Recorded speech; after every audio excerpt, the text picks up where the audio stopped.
रामकृष्ण नामे ये दोन्ही साजरी हृदय मंदिरी स्मराकारे आपुली आपण करा सोडवन संसार बंधन तोडावेगी ज्ञानदेवा ध्यानी रामकृष्ण माळा हृदयी जिव्हाळा श्रीमूर्तीरया आपुली आपण करा सोडवन संसार बंधन तोडावेगी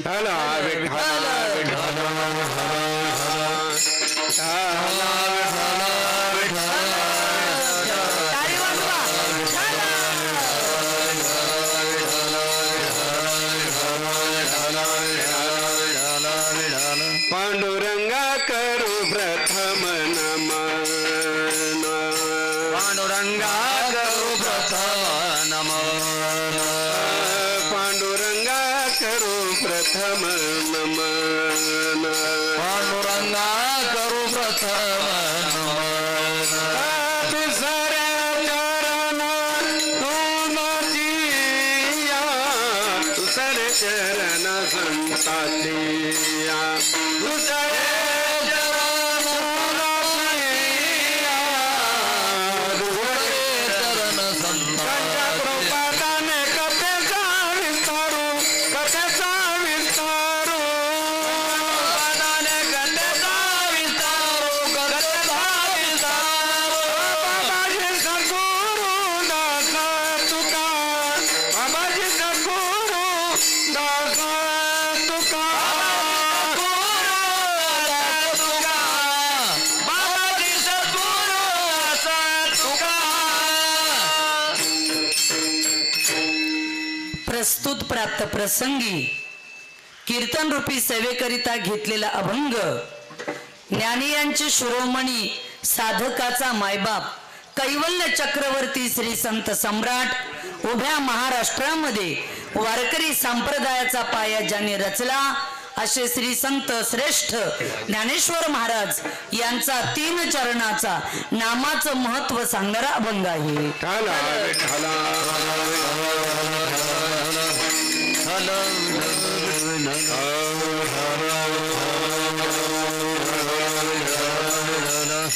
अल्पसा परिहार द्यायचा. आज या ठिकाणी आमचे बंधू विठ्ठल महाराज शास्त्री आचार्य आहेत, शास्त्री आहेत, असे त्यांनी स्वतः नीलकंठेश्वर या संस्थानाची स्थापना केली. याच्यासाठी प्रथम आपण एकदा जोरात टाळ्या द्या.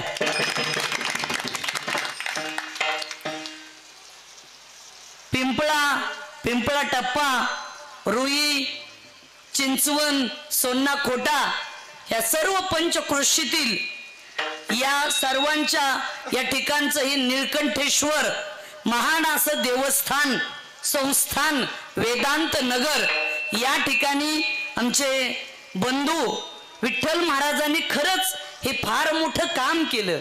मला असं वाटतं ही एक या ठिकाणी संस्थान स्थापून एक अध्यात्माची मूर्त मेढ या ठिकाणी निश्चितच रोवण्याचं काम केलेलं आहे. आणि दुसरी गोष्ट, बाहेर कुठं न करता आपली जन्मभूमी जननी जन्मभूमिश्च स्वर्गादपि गरी असे. जननी म्हणजे आई आणि जन्मभूमी ही स्वर्गापेक्षाही श्रेष्ठ असते. म्हणून महाराजांनी सांगितलं की माझी जन्मभूमी आहे पिंपळा, म्हणून याच जन्मभूमीमध्ये हे संस्थान स्थापन करावं हे फार महत्वाचं आहे. त्यांच्या मातोश्री इंद्रावणीबाई वडिलाचं नाव व्यंकटराव. मला असं वाटतं या माता पित्यांची खऱ्या अर्थाने फार मोठी पुण्याई आहे. म्हणून असं पुत्ररत्न ज्यांच्या पोटी जन्माला आलं की त्यांनी भागवत धर्माची पताका या खेड्यापाड्यामध्ये उभा केली आणि याचा झेंडा महाराष्ट्रभर पसरवलाय. विठ्ठल विठ्ठल.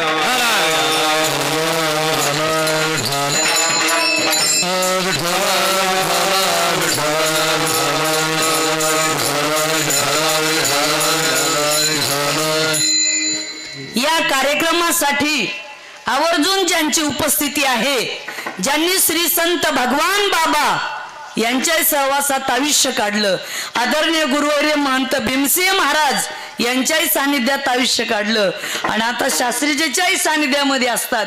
3 पिढ्यापासून आहेत बरं का आमचे श्री हरिभक्त परायण पांडुरंग महाराज आंधळे. आज त्यांची सुद्धा उपस्थिती या ठिकाणी लाभली. आमच्या पांडुरंग महाराजांनी अनेक जणांना भगवान बाबाच्या काळापासून ते भीमसिंह महाराजांच्या काळापर्यंत अनेक लोकांना गादी बसवताना पाहिलं. आता आम्हाला सुद्धा गादी बसवताना गुरुवर्य महंत भीमसिंह महाराज यांनी 98ला गादीवर बसवलं, पण त्याच्यामध्ये सिंहाचा वाटा आमच्या आंधळे महाराजांचा आहे. बरं, हे महत्वाचं असतं. म्हणून तेव्हा आम्ही सुद्धा महासांगवी संस्थांच्या गादीवर बसलो. आज त्यांची उपस्थिती आहे. माझ्यासोबत आले श्री हरिभक्त परायण विठ्ठल महाराज सांगळे आहेत, उत्कृष्ट गायक आहेत. त्यांच्या वडिलापासून नारायणगडाची पहिल्या चालीचे मानकरी ते भगवानगड ते आमचं संस्थान इथपर्यंत.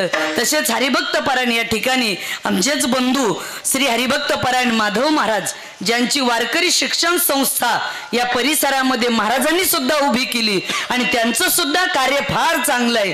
मित्रप्रेम म्हणून ते सुद्धा या ठिकाणी उपस्थित झालेले आहेत. तेव्हा माधव महाराजालाही मनापासून धन्यवाद.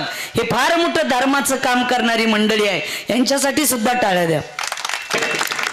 तसेच आता जे चाल म्हणले ते हरिभक्त परायण कृष्णा महाराज, दत्ता महाराज, ठीक आहे ना, सगळे बाकीचे आंधळे महाराज, आणखी तांदळे महाराज आणि सगळेच गायक मंडळी या ठिकाणी उपस्थित आहेत. उत्कृष्ट असे मृदंग वादक श्री हरिभक्त परायण मृदंगाचार्य म्हणायचे देवकते महाराज वाजवायला तर जरा मोठ्याने बोला ना. तब्येत जरा खराब झाली का? नाही, चांगली. वाजून ते म्हणले काय करा, उन्हाळ्याचे दिवस आहेत पण वाजवणं महाराजांचं गोड आहे. विनेकरी बाबा या ठिकाणी बसलेली सगळी मंडळी, तुम्ही आता महिला मंडळ आणि युट्यूब चॅनल वाल्याला सुद्धा धन्यवाद. आपलं चॅनलच्या माध्यमातून कार्यक्रम हा महाराष्ट्र नाही तर देशभर दिसल्याशिवाय राहणार नाही. विठ्ठल विठ्ठल.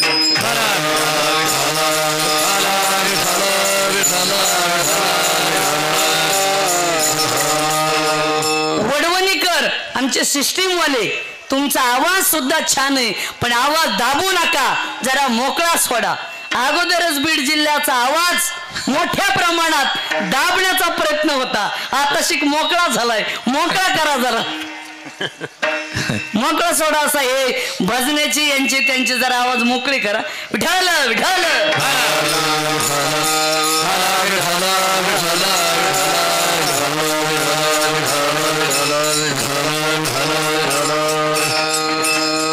असो, तेव्हा आमच्या विठ्ठल महाराज शास्त्री यांनी फार सुंदर या ठिकाणी कार्य उभा केलं, हे संस्थान निर्माण केलं.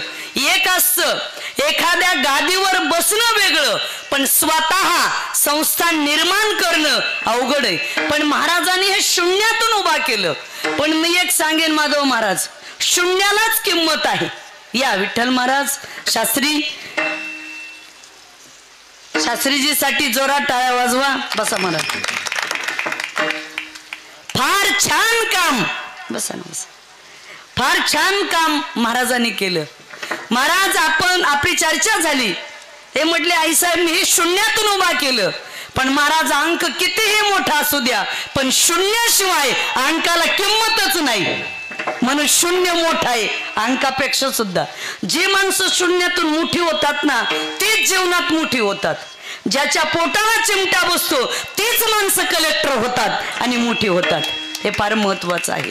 ती पोट तिडकीने काम करत असतात. म्हणून आपण हे संस्थान सर्वसामान्य आणि विशेष म्हणजे आई वडील ऊसतोड कामगार, पण ऊसतोड कामगाराच्या पोटी एक भगवत भक्त जन्माला येणं ही श्री संत भगवान बाबा संत वामन भाऊची पुण्याई आहे. म्हणून असं त्या मायबापाच्या पोटी धर्माचा प्रचार आणि प्रसार करणार पुत्र रत्न पोटाला आलं. कुळी कन्या पुत्र होती जे सात्विक, तयाचा हरीख वाटे देवा. गुरुनाम गुरु जोग महाराज वारकरी शिक्षण संस्था या ठिकाणी त्यांनी 4 वर्ष काढली. त्याच्यानंतर हरिद्वार ऋषिकेशला 2-4 वर्ष शिकले. शास्त्रीय शिक्षण झालं, आचार्य झालं आणि आता पुढे PhD चालू आहे. विठ्ठल विठ्ठल.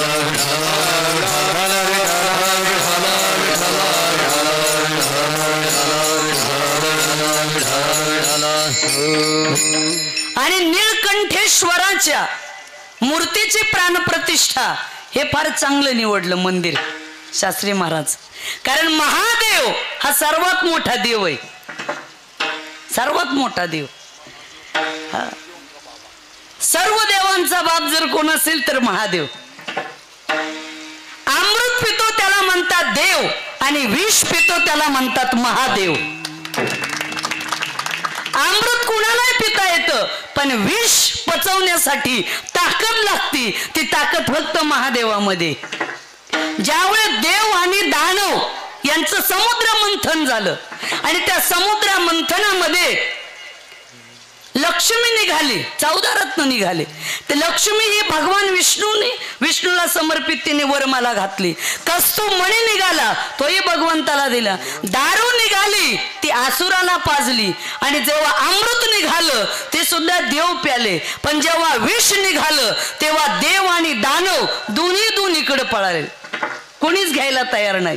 आणि ते विष जर जमिनीवर पडलं असतं तर जमीन दग्ध झाली असती. म्हणून शंकराने विचार केला की विष आपणच प्राशन केलं पाहिजे. म्हणून स्वतः शंकराने विष प्राशन केलं. म्हणून शंकराचा कंठ निळा आहे, पण पूर्ण शंकराचा फोटो हा निळा नाही बरं का.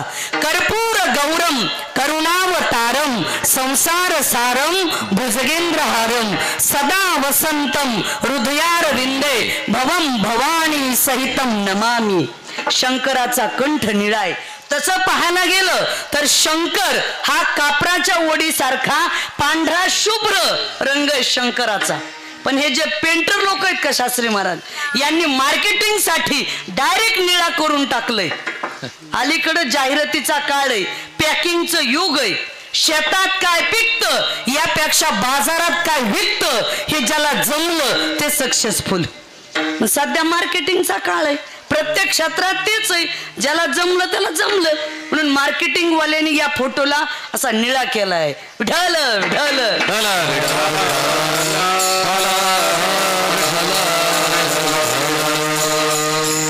बरोबर आहे गांधाळे महाराज.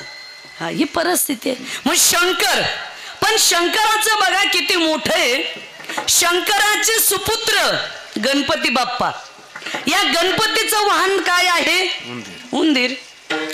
कार्तिक स्वामी हे शंकराचे दुसरे पुत्र. आता या कार्तिक स्वामीचं वाहन आहे मोर, पार्वतीचं वाहन आहे सिंह किंवा वाघ आणि शंकराचं वाहन आहे नंदी बैल. शंकराच्या गळ्यात कोण राहतो? सर्प. आता तुम्ही पहा, शंकराचा जो गळ्यामध्ये राहतो सर्प. आता सर्प हे सगळे हाडवैरीत बर का. सर्पाने जर उंदराला पाहिलं तर हे झाल्याशिवाय राहत नाही.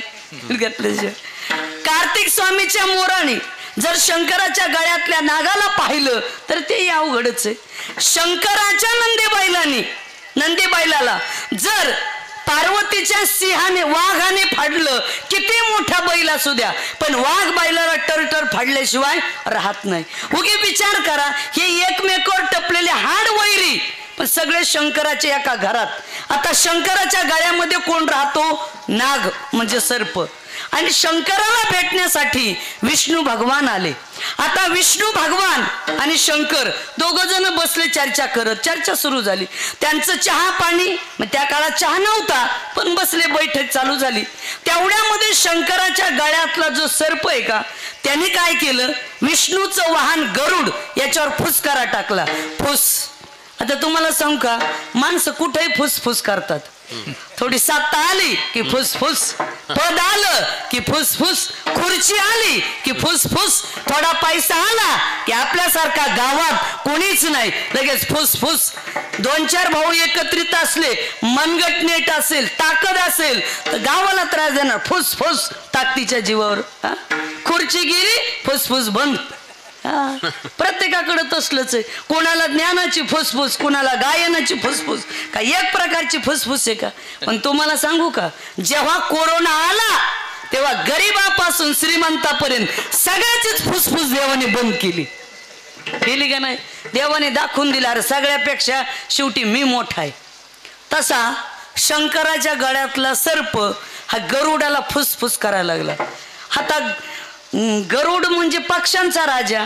गरुड म्हणला, बेट्या उगी शंकराच्या गळ्यात आहेस म्हणून गप बसलो, खाली उतर, एका मिनिटात खाऊन टाकतो आणि तुझी फुसफुस बंद करतो. उगी त्या खुर्चीवर आहे म्हणून गप बसलोय. आता मला याच्यातून एक सांगायचंय, शंकराच्या गळ्यामध्ये घरामध्ये इतके हाडवैरी होते तरी शंकराच्या आशीर्वादाने सगळे एकत्रित राहत होते. तसं कोण कोणत्या पक्षात गटात असेल ते ज्याच्या त्याच्या पद्धतीने करा, पण ज्यावेळेस गावाच्या परिसराच्या विकासाचा मुद्दा येतो त्यावेळेस गट तट पक्ष बाजूला ठेवा आणि गावाचा विकास करा. हे खरं राजकारण आहे. एकत्रित या.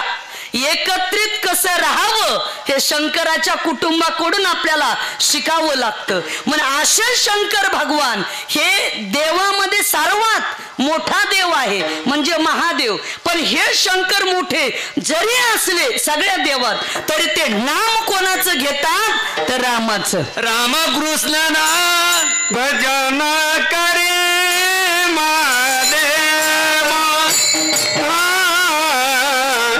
भजन करी महादेव, भजन करी महादेव, भजन करी महादेव. राम पूजी सदा शिवा, रामा पूजी सदा शिवा, दोन्ही देव एक पायी, तया ऐके तुझे नाही. राम पूजी सदा शिव, राम पूजी सदा शिव, दोन्ही देव एक पायी,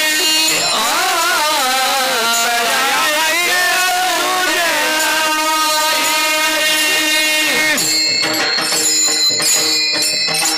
भजन करी महादेव, राम पूजी सदा शिव. बघा, दोन्ही देव एक पाही. म्हणजे शंकर भगवान हे मोठे दैवत जरी असले तरी शंकर रामाचं भजन करतात आणि राम शंकराचं पूजन करतात. हे दोघं देव एकच आहेत. म्हणून सदा शिव सर्वात मोठे दैवत आहे म्हणून ते सुद्धा रामाचं भजन करतात. म्हणून या जगामध्ये सर्वात श्रेष्ठ जर काय असेल तर राम शब्द आहे. राम. वारकरी संप्रदायाचा मूळ मंत्र सुद्धा रामकृष्ण आहे. रामकृष्ण रामकृष्ण हरी विठ्ठल केशवा मंत्र हा जपावा सर्व काळ. या विना आणि कास्ता पैसा धन वाहत असे आन विठोबाची. तुकोबाराय म्हणतात, एखाद्याला एखादी गोष्ट सांगून पटत नसेल तर त्यावेळेस सांगतात माणसं शपथ खाऊन सांगतो. कोणी बायकोची शपथ खातं, कोणी कशाची खातं ते वेगळं. पण आमचे तुकोबाराय म्हणले विठ्ठलाची शपथ खाऊन सांगतो. रामापेक्षा जगामध्ये दुसरा मंत्र श्रेष्ठ नाही. म्हणून राम सगळ्यात मोठा शब्द राम आहे. राम हा शब्द राष्ट्रीय एकात्मता साधण्याचा शब्द म्हणजे राम. हिंदू धर्माची आन बान शान आणि श्वास हा राम आहे. भारतीय संस्कृतीमध्ये पूर्वी लोक एकमेकाला भेटली तरी म्हणायची राम राम पाटील, राम राम. शब्दात संस्कृती. म्हणजे या जगामध्ये राम नाम हे सर्वात श्रेष्ठ आहे. मला असं वाटतं हिंदू धर्माचा सर्वात मोठा विजय जर कोणता झाला असेल तर गेल्या 22 जानेवारीला अयोध्येमध्ये राम मंदिर उभा राहिलं आणि रामाच्या मूर्तीची प्राणप्रतिष्ठा झाली. हा सर्वात मोठा विजय सुवर्ण अक्षराने लिहावा असा तो दिवस होता. रामाने 14 वर्षाचा वनवास काढला पण राम मंदिर अयोध्येमध्ये व्हायला 500 वर्ष गेले. 500 वर्ष. पण एक सांगू का, 500 वर्षानंतर तरी कोणी का होईना परमेश्वराने एक महान व्यक्तिमत्व जन्माला घातलं. देशाचे प्रधानमंत्री नरेंद्रभाई मोदी. आणि त्यांनी हे क्रांतिकारी कार्य निश्चितच केलं. हे फार महत्वाचं आहे. राम मंदिरासाठी अनेकाचं रक्त वाहिलं. राम मंदिर असं तसं नाही उभं राहिलं. त्या शरयू नदीच्या तीरावर अनेकाचं रक्त वाहिलं. तुम मुझे खून दो मैं तुम्हें आजादी दूंगा. सुभाषचंद्रजी बोस. जेव्हा अनेकांनी रक्त दिलं तेव्हा या देशाला आजादी मिळाली, स्वातंत्र्य मिळालं. तसं राम मंदिर आणि अयोध्येचं स्वातंत्र्य मिळण्यासाठी सुद्धा अनेकांनी बलिदान दिलं, अनेकाचं रक्त सांडलं. तेव्हा हे रक्त व्यवस्थित उभा राहिलं. विठाल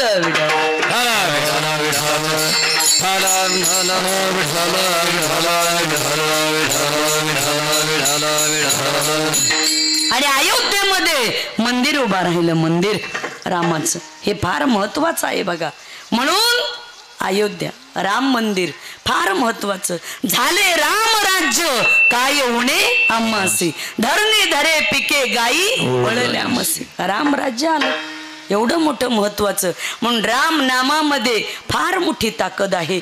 रामामध्ये ताकद आहे आणि राम नामामध्ये सुद्धा ताकद आहे. नामे तरला नाही कोण, नामे तरला नाही कोण, नामे तरला नाही कोण, नामे तरला नाही कोण, नामे तरला नाही कोण, नामे तरला नाही कोण.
घेतलं, ज्याने नाम घेतलं त्याचा उद्धार झाला नाही असं आम्हाला दाखवून द्या म्हटले. म्हणून प्रत्येकाने आपल्या आयुष्यामध्ये भगवंताचं जर नामस्मरण केलं तर त्याचा उद्धार झाल्याशिवाय राहत नाही. म्हणून नाम घ्या. सत्य, त्रेता, द्वापार आणि कली असे 4 युग.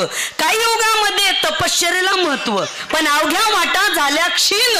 कलीन घडे साधन, उचित विधी विधान, न कळे न घडे सर्वथा.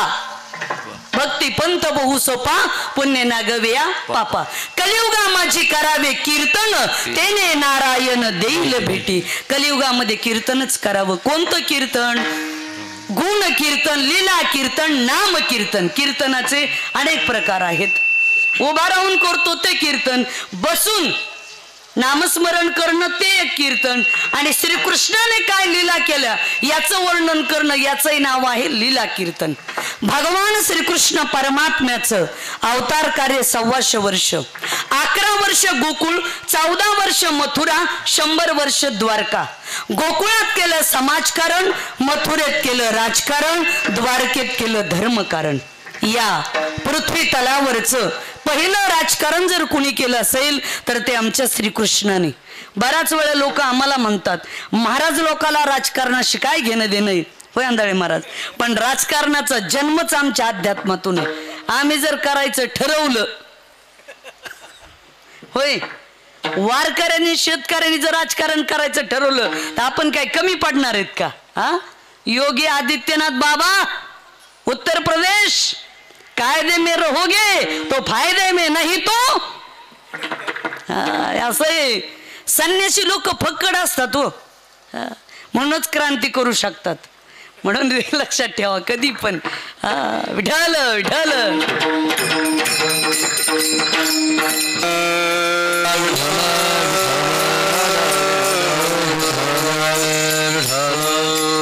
तस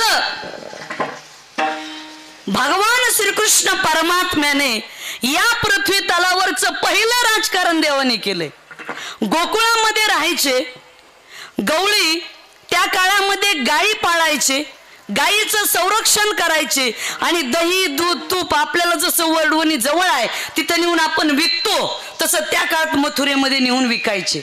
मग यांचंच खायचे मथुरेतले लोक, बलाढ्य व्हायचे, पुन्हा यांच्यावरच आक्रमण करायचे. मग कृष्णाने एक काम केलं, जे आपले सवंगडी होते या जगातली पहिली मित्राची संघटना शास्त्री महाराज कृष्णाने निर्माण केली. बोबड्या, तुतान्या, पेंढ्या, सुदामा, मधुमंगल हे जे मित्र होते या सगळ्याला खाऊ पिऊ घालून बॉडी बिल्डर केलं, संघटना मजबूत केली. आणि मग जे दही दूध तूप होतं का मथुरेला जाणार ते बंद केलं. आपला जो प्रतिस्पर्धी शत्रू असतो ना त्याला डायरेक्ट कधीच अटॅक करायचं नसतं. शत्रूची ताकद कमी करणं याचं नाव आहे राजकारण. आणि ते कृष्णाने केलं बरं का, तेच बंद केलं. म्हणून कंसासारखा बलाढ्य राक्षस मारता आला. आणि द्वारकेत केलं धर्मकारण. याला म्हणतात लीला कीर्तन. विठाल विठाल.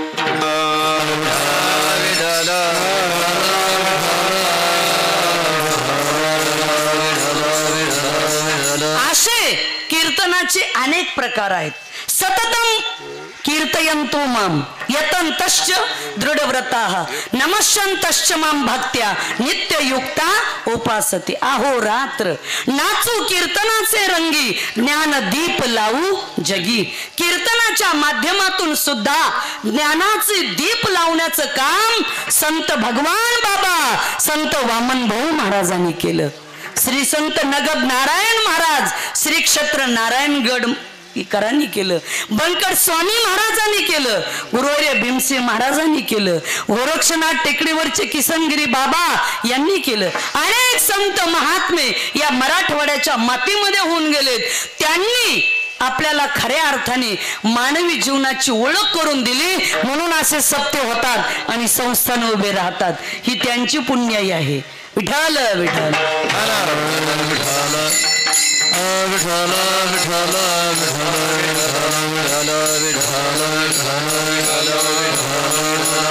म्हणून महाराष्ट्रातली कीर्तन परंपरा ही सगळ्यात मोठी आहे. सगळ्यात मोठी. पहिला कीर्तनाचा फड महाराष्ट्राच्या मातीमध्ये जर कुठे भरला असेल तर तो चंद्रभागेच्या वाळवंटामध्ये महाराज. आता त्या काळामध्ये असं होतं, अस्पृश्यता खूप होती महाराज. मंदिरात जाण्याची परवानगी नव्हती, विठ्ठलाच्या मंदिरात चोखोबा राहायला परवानगी नव्हती, बाहेरून दर्शन घ्यावं देव बाटला म्हणायचे, चंद्रभागेमध्ये स्नान करावं आणि तिथूनच विठ्ठलाचं दर्शन. चोखोबाने म्हणावं, माऊली आम्हाला मंदिरात जाण्याची परवानगी नाही. ज्ञानोबारायाने म्हणावं, चोखोबा स्वधर्मो नसंडी स्वजातीचा.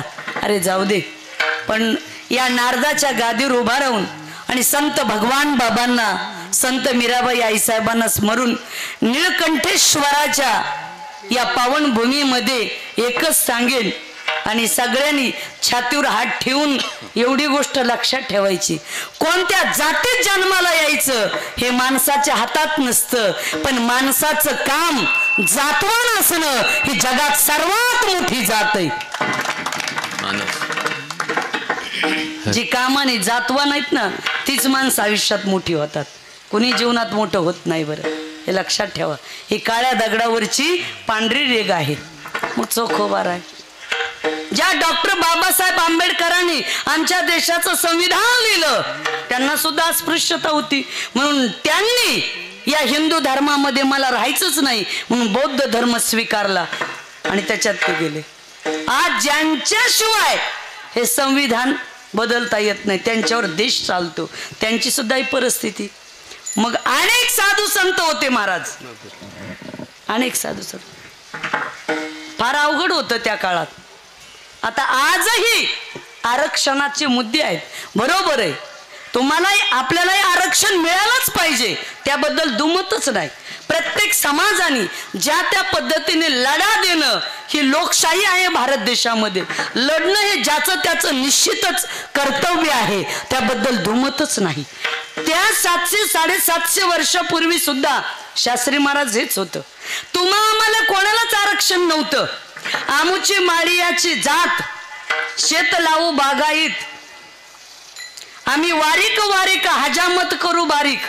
शेना नावी 18 पगड जाती जमातीचे संत, कोणाला मंदिरात प्रवेश आहे कोणाला नाही. त्यावेळी ज्ञानेश्वर महाराज म्हणले, जाऊ द्या हो, त्यांचं मंदिर त्यांना लाभ, आपण चंद्रभागेच्या वाळवंटात फड भरू. चंद्रभागेचं वाळवंट तर कोणाच्या मालकीचं नाही ना, म्हणून या महाराष्ट्राच्या मातीमध्ये वारकरी संप्रदायाचा पहिला फड, पहिलं कीर्तन हे चंद्रभागेच्या वाळवंटात उभा केलं, म्हणून आमच्या सारख्याला इथं कीर्तन करता आलं. आणि ज्ञानेश्वर महाराज हे पहिले संत की 18 पगड जाती जमातीला वारकरी संप्रदायामध्ये आरक्षण दिलं, असे क्रांतिकारी संत माऊली होते. विठ्ठल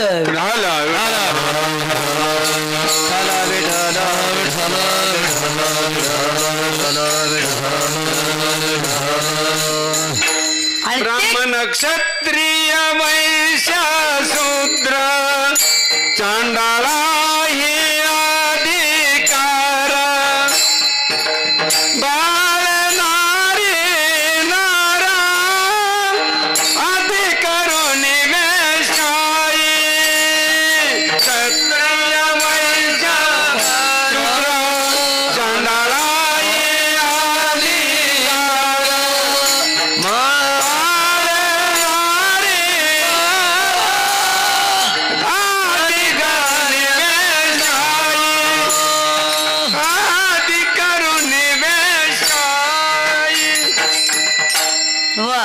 सांगळे महाराजांनी गोड प्रमाण दिलं. ब्राह्मण क्षत्रिय वैश्य शूद्र आदी करून चांडाळा ही अधिकार. वेश्येला चांडाळाला काय सांगावं बघा, हे माऊलीचा विषय किती मोठा आहे. म्हणून माऊली विश्वाची माऊली झाली, सगळ्याला आरक्षण दिलं हो माऊलीनी, सगळ्याला आरक्षण. ब्राह्मण क्षत्रिय वैश्य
महाराजांनी सुद्धा गोड प्रमाण दिलं.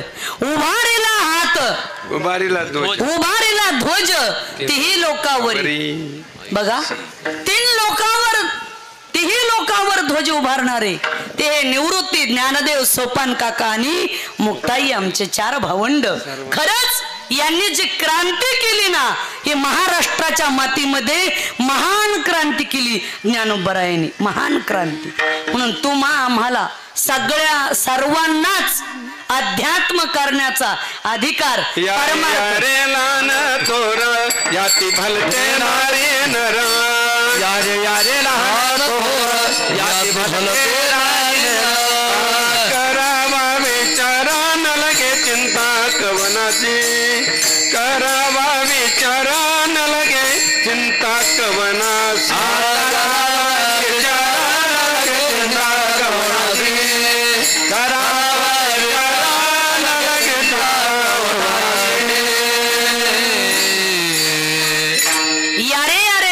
थोर याती बोलती नारी नर. या लहान थोर नारी नर सगळ्यांनी या आणि परमार्थ करा. मला असं वाटतं विठ्ठल महाराज शास्त्रीजी जसं तुकोबारा अगोदर नारी म्हणतात, इकडं कुळी कन्या नंतर पुत्र, धन्य माता गॅप टाकून पिता, तसं मला असं वाटतं सध्या देशाच्या राष्ट्रपती सुद्धा श्रीमती द्रौपदी ताई मुर्मू आहेत. आपल्या भारत देशाला सुद्धा माता या नावाने संबोधल्या जातं. तसं मला असं वाटतं तुम्ही मुद्दाम मला पहिल्या दिवशी स्त्रीला सन्मान म्हणून कीर्तन दिलं, असं नक्कीच मी तुमचं कौतुक करील बरं का. बरोबर आहे कांदळे महाराज, त्यांनी सन्मान दिला शास्त्राप्रमाणेच आणि खरंय त्यालाही मोठं मन लागतं. आणि एक सांगू का, दुसऱ्याला मोठेपणा द्यायला सुद्धा खानदानी अंतकरण लागतं, तेव्हा माणसं मोठेपण देतात. Give the respect, take the respect. सन्मान द्या आणि सन्मान घ्या. आणि एक सांगू का, जोपर्यंत तुम्ही दुसऱ्याला मोठं म्हणत नाही ना तोपर्यंत तुम्हाला मोठं होता येतच नाही. ही काळ्या दगडावरची पांढरी रेघ आहे. जो म्हणतो ना मीच मोठा, अजिबात नाही. हा अजिबात नाही बरं का महाराज. हा क्षेत्र कोणतंही असो, राजकीय, धार्मिक, सामाजिक, शैक्षणिक, कला, क्रीडा, सांस्कृतिक, शेतकरी, वारकरी, टाळकरी, माळकरी, कष्टकरी, कर्मचारी, माता भगिनी, उद्योग, व्यवसाय, धंदा कोणताही असू द्या, प्रत्येक क्षेत्रामध्ये मान हा आयुष्यात मागून मिळत नसतो, मानाच्या लायक बनावं लागतं, मान आपोआप मिळतो.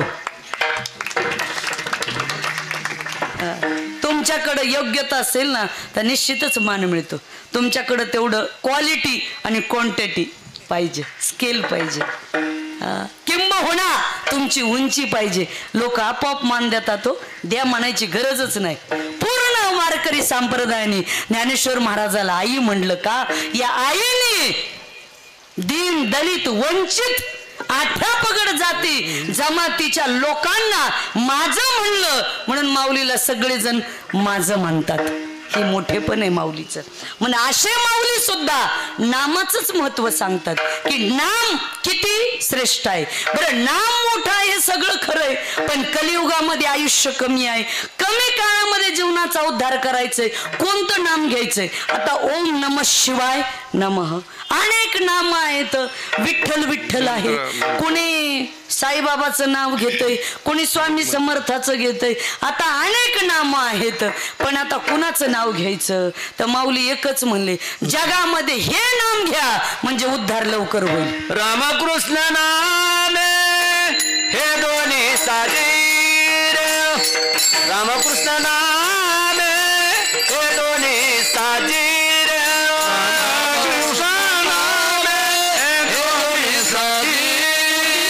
रामकृष्ण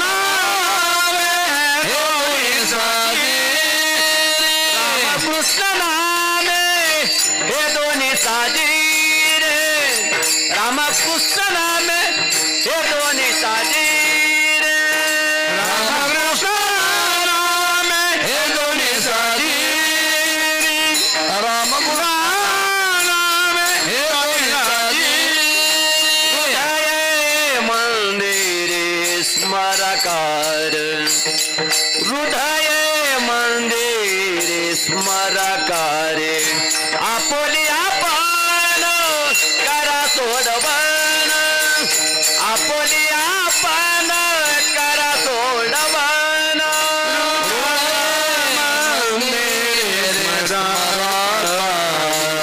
दया मंदिरी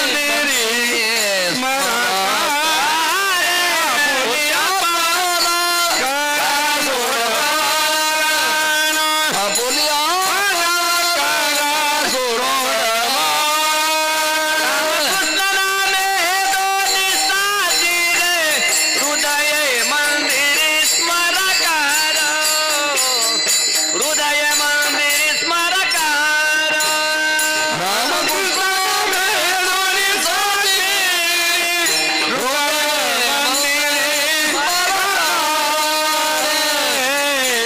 मंदिर स्मरकार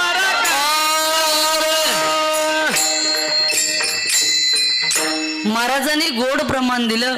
रामकृष्ण नामे हे दोन्ही साजरी हृदय मंदिरी स्मराकारे. राम आणि कृष्ण ही दोन नाम सर्वात श्रेष्ठ आहे. हृदय रूपी मंदिरामध्ये या दोन नामाला साठवा. राम रामासारखा राजा नव्हता, फक्त एक धुवी म्हटला. मी काय राम आहे का? रावणाचे ते राहिलेला जसा सीतेचा स्वीकार केला तसा मी तुझा करू. तुम्ही बघा, कधीही मोठ्या माणसावर टीका करणारी माणसं हलकट असतात आणि जी नेहमी दुसऱ्यावर टीका टिप्पणी निंदा करतात का ती माणसं आयुष्यात मोठी होत नसतात.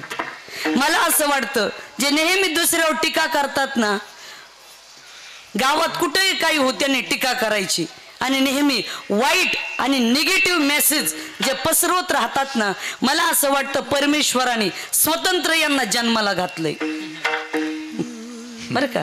हे स्वतंत्र, हे स्पेशल गिराईक आहेत. कुठं काही हो, फक्त यांनी बोलत राहायचं, बोलू नका, करू नका निंदा. राम रामासारखा तेवढंच ऐकलं आणि रामाने सीतेचा त्याग केला. रामासारखा बंधू नव्हता, सावत्र बंधू भरत, पण किती मोठं प्रेम होतं. इथं सख्खा भाऊ पक्का वैरी झालाय का नाही? सख्या भावाला कोणी विचारत नाही, पण मेहुणा आला की निघालेच काळी पिशवी घेऊन. कळाली का नाही काळी पिशवी? मग सप्त्यामुळे गप बसले तुम्ही. काला झाले की हल्लेच वडवणीला. हा मेवणा सख्या बहिणीला विचारायचे नाहीत, पण मेहुणी आली वडवणी तर बीड असं आहे चांगली साडी. भाऊजाई हो, ननंद आली की व्यवस्थित साडी नाही, पण तुमची बहीण आली की मला चांगली आणा, पैठणी आणा. पण भाऊजाई हो, सगळ्या कान उघडे ठेवून ऐका. जर आता तुम्ही नंदेला नाही जपलात तर डायरेक्ट जमिनीवरच दाव आहे. मग प्रॉपर्ट्या वाटून द्यायच्यात का नंदेला गोड बोलायचं हे भाऊजाईने ठरवायचं. आता असले भाऊ, सख्खे भाऊ तोडले आणि गुरु भाऊन साखर भाऊ जोडले. बरोबर आहे का महिला मंडळ? कशामुळं? रक्ताचं नातं का तोडलो तुम्ही? काही नाही, भाऊ बोलत नाही, भाऊजाई बोलत नाही, भाऊ नीट साडी घेत नाही. जाऊ द्या, काय घेऊन बसले. प्रत्येक बाईच्या घरात कपाट भरले साड्याने. 500 रुपयाला म्हणावं अशी साडी. काय साडीसाठी रक्ताचे नाते तोडता? साखर भाऊ गुरु भाऊ जरूर जोडा, पण रक्ताचं नातं तोडू नका. मावल्यांनो, रक्ताचं नातं तोडू नका. एक लक्षात ठेवा, जेव्हा रक्त रक्तावर उलटतं, जेव्हा रक्त रक्तावर उलटतं तेव्हा महाभारत घडतं, आणि जेव्हा रक्त रक्ताचे प्रमाणिक राहतं तेव्हा रामायण घडतं. म्हणून आम्हाला महाभारत नको, रामायणाची गरज आहे. म्हणून भाऊ असावा तर रामासारखा, पती असावा तर रामासारखा. पहिल्यांदा सीतेला पाहिलं पुष्पवाटिकेमध्ये आणि ठरून टाकलं, पराविया नारी माऊली समान. त्याला म्हणतात एक वचनी, एक बाणी, एक पत्नी. म्हणून प्रत्येक देव आहे शास्त्री महाराज, पण फक्त एकमेव असा रामच देव आहे की ज्याच्या पुढे मर्यादा हा शब्द लावलाय. मर्यादा, जीवन मर्यादितच असावं. ज्याच्या आयुष्यामध्ये मर्यादा ज्यांनी जपली त्याचं जीवन सक्सेसफुल झालं. पण ज्याच्या जीवनामध्ये मर्यादा नाही, उर्मटपणा आहे, अहंकार आहे, सदा ताईटच, त्याचं काही खरं नाही. पण ज्या झाडाला फळं नाहीत का ते सदा रामकाठी बाबळीवाणी ताईटच गडी सरळ. ज्याला फळ आहेत ना, फळ लिया तरुची शाखा सहजे भूमीसी उतरे देखा. ज्या झाडाच्या फांदीला फळं लागलेत ना त्या फांद्या कधीही लवलेल्या. ज्याच्याकडं ज्ञान भरपूर ती माणसं नम्र, ज्याच्याकडं कमी ज्ञान आपल्यासारखा कोणी नाही. अल्पज्ञान परी गर्भ शिरोमणी, अल्पज्ञान परी गर्भ शिरोमणी, अल्पज्ञान परी गर्भ शिरोमणी, परी सर्व शिरोमणी. मजवुनी ज्ञानी कोण आहे, कोण आहे, मजवुनी ज्ञानी कोण आहे,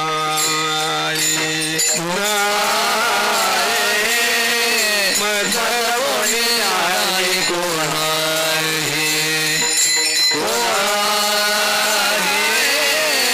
मजवुनी ज्ञानी कोण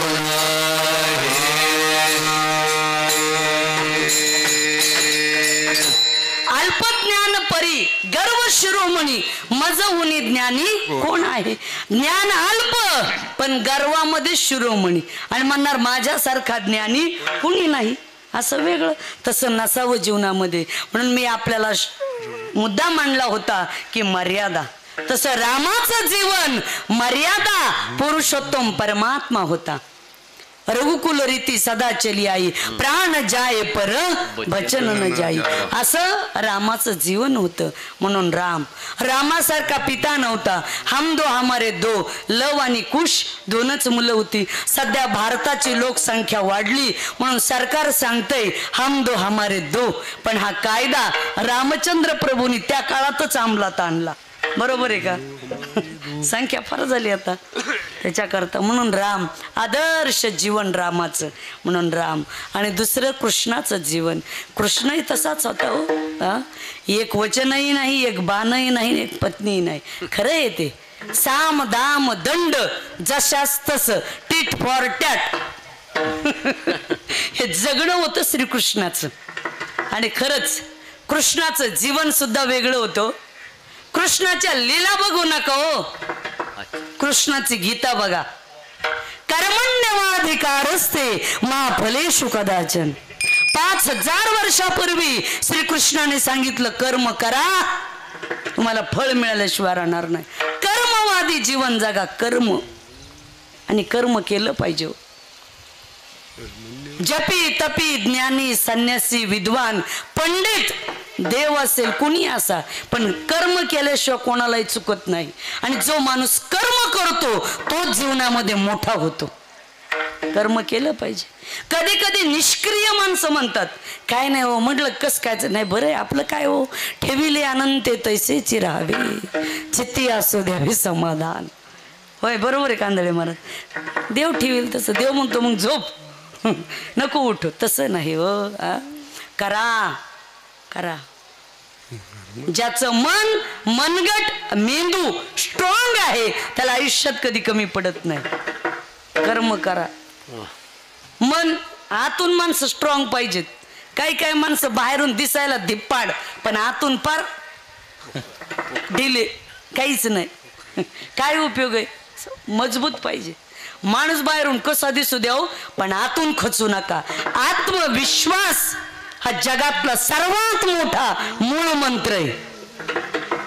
विठ्ठल महाराज शास्त्री, तुम्हाला आत्मविश्वास असेल, स्वतःच्या बापदादाची जमीन महाराज कुणी करत नाही. स्वतःच्या बापाच्या जमिनीमध्ये देवस्थान उभा केलंय आणि आत्मविश्वास होता की मी काहीतरी करून दाखवेल, तेव्हा हे निळकंठेश्वर संस्थान उभा राहिलं. महाराज आत्मविश्वास आहे आणि आत्मविश्वास ही जगातली सर्वात मोठी ऊर्जा, ताकद आणि शक्ती आहे. पण आत्मबल मोठं पाहिजे. मनगट, ज्याच्या मनगटामध्ये कष्ट करण्याची धमक आहे ना, त्या एक माणसाला काही कमी पडत नाही. मनगट मजबूत लागतं.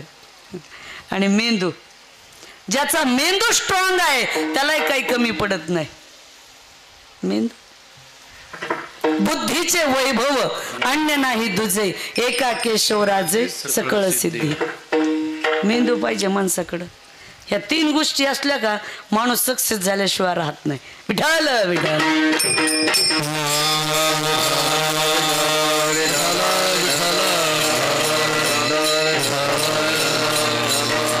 कृष्णाने गीतेमध्ये अर्जुनाला हेच सांगितलंय सगळं. मन आतून मजबूत व्हायला सांगितलं भगवंताने. जेव्हा कौरव पांडवाचं युद्ध ठरलं, दोन्ही सैन्याच्या मध्ये नेऊन रथ उभा केला आणि मग कृष्णाला अर्जुन म्हणत आहे, देवा यांना मारून मला राज्य मिळून काय करायचं? स्त्रिया विधवा होतील. पितामह भीष्माचार्य ज्यांच्या मांडीवर आम्ही लहानाचे मोठे झालो त्यांना कसा बाण मारू? गुरु द्रोणाचार्य ज्यांनी धनुर्विद्या शिकवली त्यांना कसा बाण मारू? कृपाचार्य. त्यावेळेस भगवान श्रीकृष्ण परमात्मा अर्जुनाला सांगतात, सांडी हे मूर्खपण, उठी घे धनुष्यबाण. अर्जुना, मूर्खपणा सोड, हातात धनुष्यबाण घे आणि लढ. इथं बसलेली सगळी लोक इकडे जरा लक्ष द्या, जरा ताईड बसा. एक गोष्ट लक्षात ठेवा बर का, सडत सडत जागण्यापेक्षा लढत लढत जगा, त्याला म्हणतात जगणं. कधी जीवनामध्ये लढावी वृत्ती आली पाहिजे. लढावी वृत्ती. एके ठिकाणी सुंदर म्हटलेलं आहे, युद्धों को गांव का भी सीना सीखो, युद्धों को गांव का भी सीना सीखो, विष छोड़कर अमृत पीना सीखो. ए चांद सितारों पे उड़ने वालों, ए चांद सितारों पे उड़ने वालों, मनुष्य होकर अभी धरती पर जीना सीखो, जीना सीखो.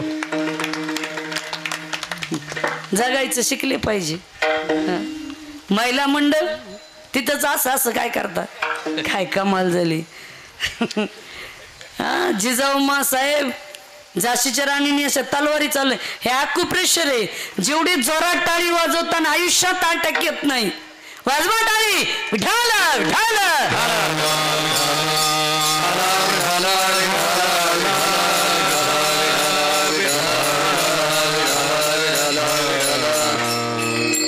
नसू द्या जास्त गर्दी, दर्दी महत्वाचे. दर्दी तुम्ही आहात, एवढे सगळे दर्दी आहेत, मग होणार नाही विचाराची सर्दी.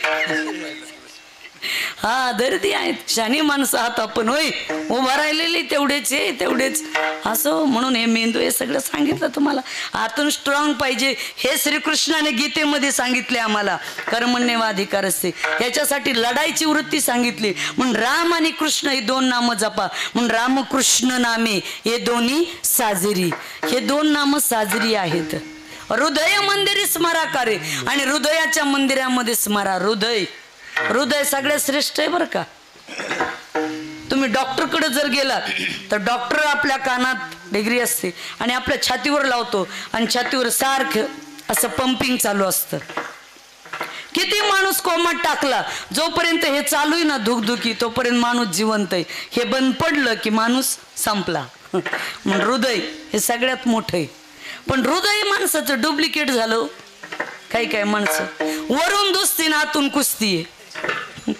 वरून गोड बोलतात पण आतून कुस्ती.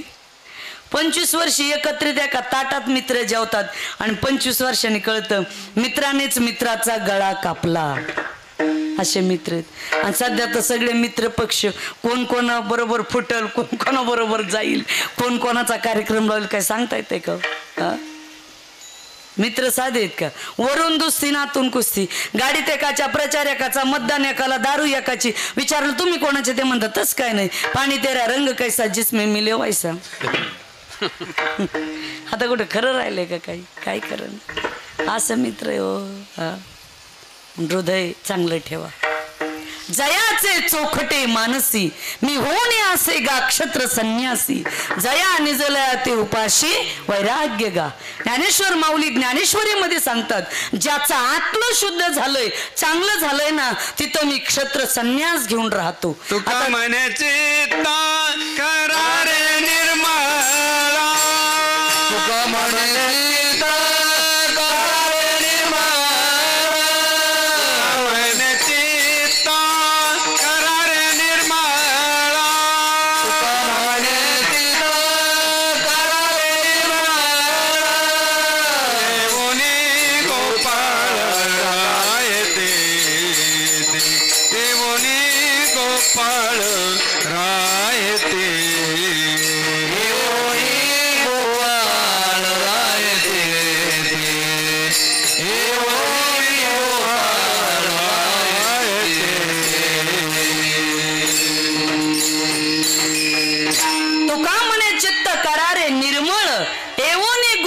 राय तेथे चित्त निर्मळ केलं पाहिजे. निर्मळ पण आता माणसं निर्मळ नाही मलिन झाली. निर्मळच नाही वरून दिसायला निर्मळ आहेत पण आतून नाहीत ना. आतून मळ आहे मळ निर्मळ नाही मळ डुप्लिकेट. असं नका. माणसं म्हणतात ना तोंडावर 10 शिव्या देणारी माणसं परवडतात. बोलून दाखवा कधी तुमच्या मनात काय आहे ते. असं आहे म्हणून मन मोकळं असलं पाहिजे. आणि ज्याचं मन मोकळं झालंय ज्याचं चित्त निर्मळ झालं तिथं देव येऊन राहिल्याशिवाय राहत नाही. आता तुम्ही मला सांगा आपण इथं कीर्तनाला बसलो शास्त्री महाराजाच्या इथं पण बसायला चटा आहे कशासाठी आपल्या कपड्याला कचरा लागू नये. आपल्याला बसायला जर चांगला कपडा लागतो तर देवाला बसायला हे किती चांगलं लागत असेल. हा मद मत्सर दंभ अहंकार ईर्ष्या लोभ काहीच नसला पाहिजे. ती जागा स्वच्छ देवाला पाहिजे. म्हणून हृदय साठविला हरी जिही हृदय मंदिरी त्याची सरली हेर झार झाला सफळ व्यापार. म्हणून अशा याच्यामध्ये देव राहतो बाकीचं कुठे राहत नाही. म्हणून रामकृष्ण नामे हे दोन्ही साजिरी हृदय मंदिरी स्मराकारी. हृदयाच्या मंदिरामध्ये याचं स्मरण करा. कोणाचं करा रामकृष्णाचंही करा. आता राम जसं महादेवाचं भजन करतात त्या महादेवाचं केलं तरी अडचण नाही. इथं नीलकंठेश्वराचं आहे. बरं रामाला जसं ज्याचं भजन करतात शंकरही रामाचं करतात रामही शंकराचं करतात. या शंकराला सुद्धा आवड कशाची आहे तर बेलाच्या पानाची आहे. देवाची प्रत्येकाची आवड सुद्धा वेगवेगळी आहे ना. तसं आमच्या भोलेनाथाला आवड बेलाच्या पानाची खऱ्या अर्थाने. बोला शंकरा हे बोला शंकरा आवड तुला बेलाची आवड तुला बेलाची बेलाच्या पानाची हे बोला शंकरा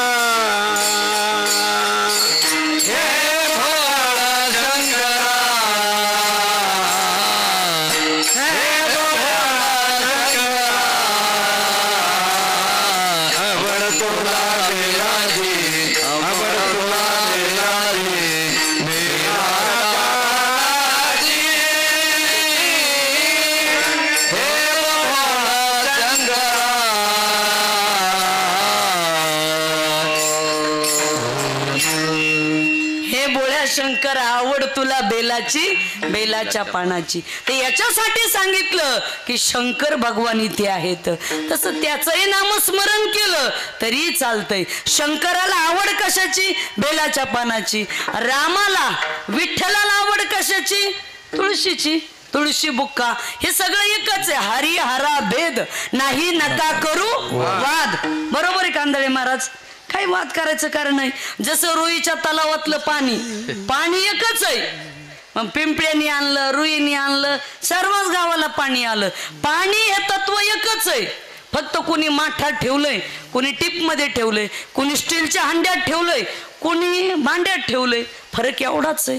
कपडा आहे भाग बुजवे वाम भाग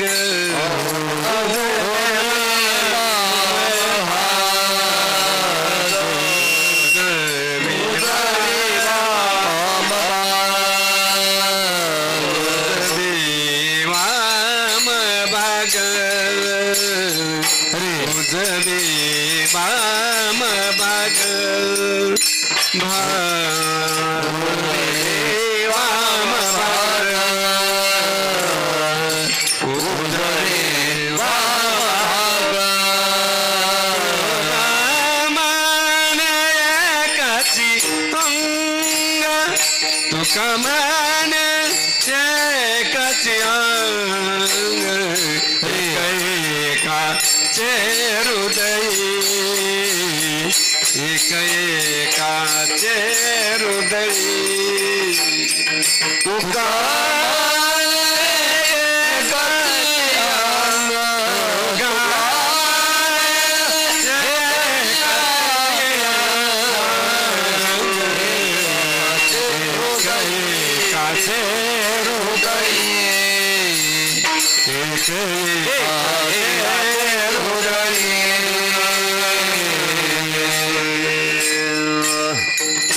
उजवे वाम भाग तुका म्हणे एकची अंग. काही फरक आहे का? एक गुरु होते आणि त्या गुरुला 2 शिष्य होते. ते एका उजवी बाजू दाबायचा आणि एक शिष्य डावी बाजू दाबायचा. तर उजव्या बाजूचा शिष्य गावाला गेला, डाव्या बाजूचा शिष्य गुरुचा अंग दाबायला लागला. पण उजव्या बाजूला चिमटे घ्यायचा, कोपरखिळ्या मारायचा. गुरु महाराज म्हणले, शिष्या अरे असं का करतो? हा शिष्य म्हणला, गुरु महाराज ती काय माझी बाजू आहे का? चिमटे घेईल, कोपरखिळ्या मारेल. गुरु म्हणले, अरे ती दाबायची तुझी बाजू नाही, पण अंग तर माझं एकच आहे ना. तसं देव हरी हर एकच आहे. राम कृष्ण विष्णू हरी विठ्ठल एकच आहे. पुन्हा अजून सांगू का? आणखी मोकळं करून, हा कपड्यातला धागा आहे, धागा एकच आहे. महिला मंडळाच्या साडीचा, आपल्या कपड्याचा, सर्वांचा अंग झाकण्यासाठी जो कपडा लागतो त्याचा धागा एकच आहे. फक्त कलर वेगवेगळे आहेत, रंग वेगवेगळे. तसं बरोबर आहे ना शास्त्री महाराज? देवाचं तत्व देव एकच आहे, परब्रह्म हे तत्व एकच आहे. तसं फक्त वेगळे वेगळे हे रूप आहेत देवाचे. तसं देवाचं नामस्मरण करा आणि जीवनाचा उद्धार करा. म्हणून रामकृष्ण नामे हे दोन्ही साजिरी, हृदय मंदिरी स्मराकारी, समचरण दृष्टी विटेवरी साजिरी, तेथे माझे हरी वृत्ती राहो. असे अनेक अभंग नामावर आहेत. म्हणून पण एवढा आपल्याकडे वेळ नसतो. थोडक्यात सांगून आपल्याला पुढे जायचं. हे नाम श्रेष्ठ आहे आणि तुम्ही जर ते नामस्मरण केलं, हृदयात त्या भगवंताला साठवलं, तर मग आपल्यालाच आपली सोडवणूक करायला अडचण नाही. आपुले आपुली आपण करा सोडवार, आपुली आपण करा सोडवार, आपुले आपण करा सोडवार, आपुले आपण करा सोडवार, संसार बंधन तोडावेगी, संसार बंधन तोडावेगी, आपुली आपण करा सोडवार, आपुली आपण करा सोडवार, उजाडा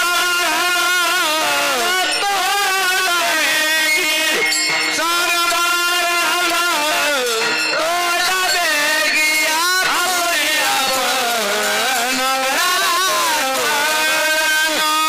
आपुले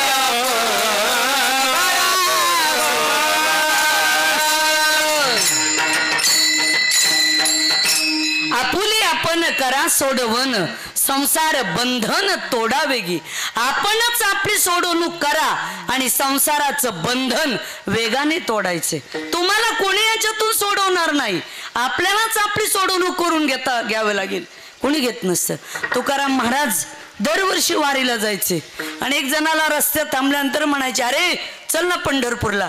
नाही नाही महाराज, तुमचं काय हो, आमचा प्रपंच, मुलाचं लग्न झालं नाही. दुसऱ्या वर्षी महाराज म्हणले, चला ना आता, मुलाचं लग्न नाही, लग्न झालं पण मुलाला मुलगा झाला नाही अजून. महाराज पुढच्या वर्षी आले, म्हणले महाराज आता चला की. म्हणले आता आलो असतो पण नातू सांभाळायला कोणी नाही. मग पुढच्या वर्षी तुकाराम महाराजांनी काय केलं, एका झाडाला स्वतःच आवळलं आणि म्हटले, मला सोडवा, मला सोडवा. हे महाशय म्हणले, महाराज तुम्हीच तर त्या झाडाला धरलंय आणि तुम्हीच म्हणता मला सोडा. म्हणले, अरे मूर्खा, तुला 5 वर्ष झालं ना सांगतो चल वारीला, तर तू म्हणतो आम्हाला कुठं सुटवतो प्रपंच, आम्हाला कुठं सुटवतो. अरे तुला प्रपंचाने नाही धरलं, तू धरलंस प्रपंचाला. म्हणून आपुली आपण करा सोडवण, संसार बंधन तोडा वेगी. आता ज्या संसाराचं बंधन वेगाने तोडायचंय, हा संसार आहे तरी कसा हो? संसरती इति संसार. ज्या संसाराने तुम्हाला संपवलंय त्याचं नाव आहे संसार. 18 भार वनस्पती, फुले फळे उळती, 22 त्या पोखरणी, नदी गंगा वाहती. ज्या घरी कुलस्त्रिया राज्य राणी व संपत्ती, हे सुख सांडुनी कासया गाव वन सेविती. मदालसा राणी, मदालसा माता आपल्या मुलाला उपदेश करती, अरे बाळांनो संसाराच्या याच्यातून बाहेर निघा आणि कुठेतरी सुखाचा शोध तुम्ही तुमची सोडवणूक करण्यासाठी बाहेर पडा. आणि मदालसा आपल्या पुत्राला उपदेश करते. तसं जीवनामध्ये काहीतरी करावं. ऊर्ध्व मूल मधशाख मश्वत्थम प्रावुरव्यम छंदंसी यस्य पर्णानी यस्तम वेदस वेदवित.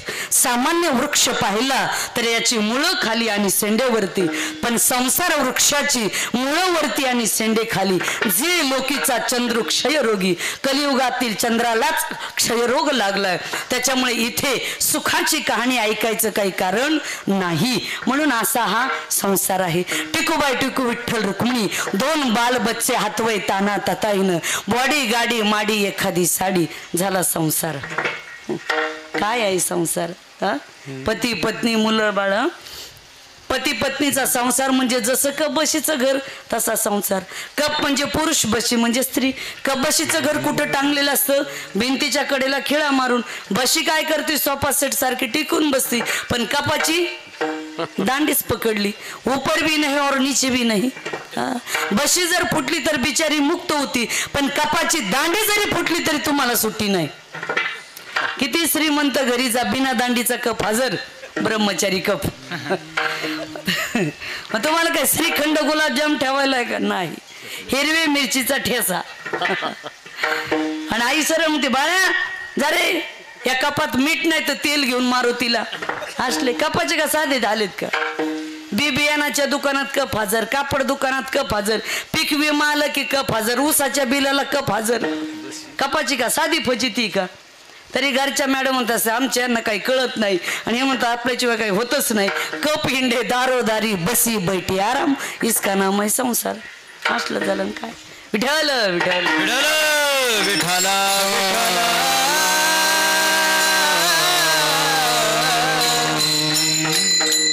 तरी माणसं या संसारामध्ये कशावर जगतात? शास्त्री महाराज आशेवर. तुम्हाला एक दृष्टांत, एक मोठं लिंबाचं झाड असतं आणि त्या लिंबाच्या झाडाखाली एक ससा बसतो. लिंबाच्या झाडाचा पाला सशाच्या अंगावर पडतो आणि ससा पळायला लागतो. तेवढ्यामध्ये कोल्याची भेट होती. कोला सस्याला म्हणतो, ससे दादा क्यों भाग रहे, कहाँ जा रहे मेरे दोस्त मेरे यार. त्यावेळेस ससा म्हणतो कोल्याला, नहीं मेरे यार मेरे जिगरी फ्रेंड दोस्त, मेरी बात सुन लो, आसमान गिर रहा है, जीना है तो भागो, मरना है तो ठहरो. काय म्हणतो ससा कोल्याला? मित्रावरून आकाश पडायला लागले, जगायचं असेल पण मरायचं असेल थांब. कशाला थांबतो कोला? कोल्हा 50-60च्या स्पीडनी पळायला लागला. तेवढ्यामध्ये कोल्याची भेट, लांडग्याची भेट झाली. लांडग्याने कोल्याला विचारलं, कोल्या कशामुळे पळतोस? म्हणलं आमच्या बॉसला विचारा. यांचा बॉस म्हणजे 110 किलो वजनाचा बॉडी बिल्डर गडी ससा. बॉस सुद्धा नीट लागतो. घराला बॉस चांगला असेल तर घराचं कल्याण, नाहीतर 2-4 भाऊ एकत्रित असतात. ज्याच्या हातात कारभार तो बॉस असतो घराचा. वेगळं निघताना एकटाच गबाळ दाबून ठेवतो आणि धाकट्या भावाला कर्ज देतो. असा बॉस असला तर कधी घराचं कल्याण व्हायचं? प्रत्येक गावाचं नेतृत्व करणारा बॉस चांगला असता तर रोड, रस्ता, पाणी, घरकुल, विहिरी आहे की नाही सगळं येतं. नाहीतर काय, बॉस चांगला लागतो. सरपंच कुठं तर गेले म्हशीकडं काय उपयोग आहे का? आणि तुम्हाला एक सांगू का, आता सगळं सरपंचाकडे आलंय डायरेक्ट, त्याच्यामुळे सरपंचाला जिल्हा परिषद मंत्रालय पैसे खिचून आणता आले पाहिजेत. महाराष्ट्रामध्ये पंक्तीला माणसं भरपूर जेवायला बसलेत, पण वाढ प्या ओळखीचा लागतो तर वाढ येते महाराज. असं वाढ कुठं येत नाही. हा, वाढ पे ओळखीचा लागतो. शास्त्री महाराज वाढ आहे ओळखीचा लागलं म्हणून तर फंड मिळाला ना. हा, मी म्हटलं शास्त्री महाराजाला कुणी दिला फंड? म्हणले पंकजाताई मुंडे यांनी फंड दिला. म्हणलं बरं झालं हो, आणि इकडे आमदार फंड मिळाला. आणि म्हणले आईसाहेब पुढचं बी बघा, तुम्ही जसा क दर्जा ब दर्जा आणला. म्हणलं काळजीच करू नका, ते तुम्हाला सहकार्य करू, काय अडचण यायची नाही, होऊन जाईल ते सुद्धा. DPTC हे ते सगळं आता आम्हाला सर्व माहिती, फार मंत्रालयापर्यंत गेलो ते काही विषयच नाही. आणि बंड केला तर फंड मिळतो, नाही तर काय खरं होय आंधळे बाबा, त्याच्याशिवाय काय आहे. म्हणून मिळत राहतो, सगळं येतात. आणि आपल्या जिल्ह्यात तसं चांगलं आहे बरं का. कोणत्याही पक्षाचे मंत्रिमंडळ आमदार असोत, खासदार असोत आंधळे महाराज, पण आपल्याकडं बीड जिल्ह्यामध्ये अशी प्रथा आहे की अनेक गडाला अनेक संस्थानाला फंड मिळतात, सभागृह होतात, म्हणून ही बसण्याची व्यवस्था होती बरं का. हे सरकारने खूप चांगलं काम केले, देवस्थानं सुधरवलीत, आणि हे खरं आहे बरं का. आता काहीला काय वाटतं, कशासाठी सप्ते करायचे, कशासाठी एवढा पैसा घालायचा बरं का टाळकरी मंडळी. पण मी आपल्याला सांगून जाईल, पैशाने माणसाची परिस्थिती सुधारते, पैशाने माणसाची परिस्थिती सुधारते, पण मनस्थिती सुधारायला अध्यात्मच लागतं. म्हणून सप्त्याची गरज, म्हणून महाराज कीर्तन प्रवचन लागतात, म्हणून याची गरज आहे, नाही तर काही नाही. एक वाक्य जरी आवडलं ना एखाद्या कीर्तनकाराचं, डोक्यात बसलं तर पूर्ण जीवन बदलतं. भगवान बाबाच्या संगतीत भिल्ल टकारी चोर भामटी आले तरी माणसं झाले, आपल्याला काय अडचण आहे का? तसं साधू संतांच्या आशीर्वादाने, तसं आपण सांगत होतो बॉस चांगला पाहिजे. जिल्ह्याचं नेतृत्व करणारे बॉस चांगले असेल तर मुंबई काय दिल्ली काय अनेक करोड रुपयाच्या स्कीम जिल्ह्याला खेचून आणता येतात. चांगलेच पाहिजेत ते बी खेचून आणणारे बॉस. महाराष्ट्राचे बॉस चांगले, देशाचे बॉस चांगले तर काम खास, नाही तर सर्वाचंच बॉस. गल्लीपासून दिल्लीपर्यंत, गरिबापासून श्रीमंतापर्यंत बॉसवर अवलंबून आहे. बॉस चांगले लागतात. मग म्हणले आसमान गिर जिना आहे तो भागो, मरणा आहे तो ठरो. लागले पळायला लांडगे. तेवढ्यात वाघाची भेट झाली. वाघाने विचारलं कशामुळे पळतात, त्यांनी सांगितलं आसमान गिर जिना आहे तो भागो, मरणा आहे तो ठरो. आता वाघ मग कोणाला न भिणारा प्राणी, माणूस म्हणतो ना काय वाघ लागून गेलास काय इतका हे करायला. पण वाघासारखा माणूस सुद्धा पळायला लागलं. कोणी पळवलं वाघाला? बोला ना. कधी कधी वाघाने म्हणायचं नाही मी म्हणजे वाघ, मी म्हणणाऱ्या वाघाला सुद्धा ससे मागात पाडतात. हा महाराष्ट्राचा इतिहास आहे. मग लागले ना वाघही पळायला. वाघ पळत असताना दोन जिगरी दोस्त, दोन गाढव. आता शाण्यातच मैत्री असते असं काय नाही, गाढवात मूर्खात मैत्री असतेच. ज्याचं व्यसन सारखं त्याची मैत्री, तंबाखू खाणाराची मैत्री, दारू पिणाराची मैत्री, कीर्तनकाराची मैत्री, वाजवणाऱ्याची मैत्री, माईक सिस्टीमवाल्याची मैत्री, होय सिस्टीमवाले, हा महिलाची मैत्री, सगळे मैत्रीच. तसं मैत्री गाढवात. एक गाढव दुसऱ्या गाढवाला म्हणला गाढवा दोस्ता आपल्या जंगलात काहीतरी घडलं असावं. म्हणले कशावरून? अरे म्हटलं ज्या अर्थी वाघासारखा प्राणी पळतो त्या अर्थी काहीतरी घडलं दिसतंय. आता हे गाढवच होतं पण जरा शहाणं गाढव होतं. म्हणलं नाही नाही काय करायचं आपल्याला विचारून, कशामुळे पळत असेल? नाही नाही म्हणलं विचारलंच पाहिजे ना. म्हणले का? विचारलं. म्हणले असं आहे आसमान गिरला जिना आहे तो भागो, मरणा आहे तो ठरू. आता लागले ना गाढवं पळायला. गाढवाचं पळणं का सरळ असतं का मलाच? हा, गाढव कोणाला म्हणतात? स्वतः नीट पळत नाहीत आणि जे पळतात त्यांना पळू देत नाहीत. अशी महाराष्ट्रात संख्या काय कमी आहे का गाढवाची? हा, असे गाढव पळाले, असे गाढव पळाले. गाढवानी पळून पळून लाथा मारून मारून वाघाला घाईला आणलं. तसलंच आहे ना. हा, काय करता महाराज, आयुष्यामध्ये किती वाघासारखी माणसं असू द्याव, पण एखाद्याच्या जीवनात जर गाढवासारख्याच्या भेटी झाल्या तर वाघासारख्याला सुद्धा लाथा खाव्या लागतात महाराज. हा इतिहास आहे, अवघड आहे. मग हे वाघ गाढव पळून पळून थकले. वाघाला म्हणले कुठपर्यंत पळायचं, म्हणले सशाला विचारू. सशाला म्हणले कुठपर्यंत पळायचं. ससा म्हणला ह्या डोंगराला जिथपर्यंत आकाश टेकत नाही तिथपर्यंत पळा.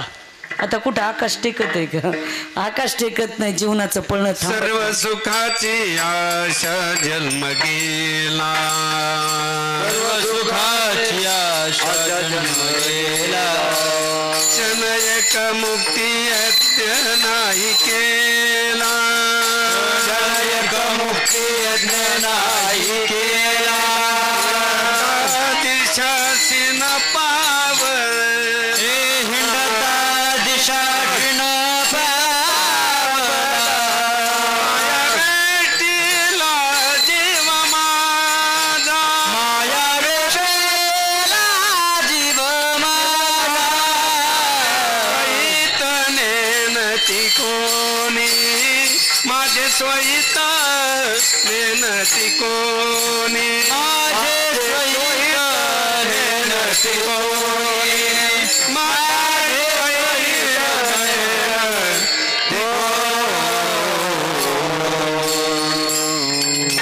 सर्व सुखाची आशा जन्म गेला, क्षण एक मुक्ती यत्न नाही केला, हिंडता दिशा सीन पावला, माया विष्टीला जीव माझा. सर्व सुखाच्या आशेनं जीवन समाप्त होतं, पण ही आशा संपत नाही. तिचं नाव आहे संसार. म्हणून आपुली आपण करा सोडवण, संसार बंधन तोडा वेगी. तुम्हीच तुमची सोडवणूक करा आणि संसाराचं बंधन लवकर तोडा. म्हणून आपल्या जीवनामध्ये भगवंताचं नामस्मरण करा. एकदा मोठ्या प्रेमाने पांडुरंगाचं भजन करूया. डोंबार कुमाई, बार खुमार, डोंबार कुमाई, बार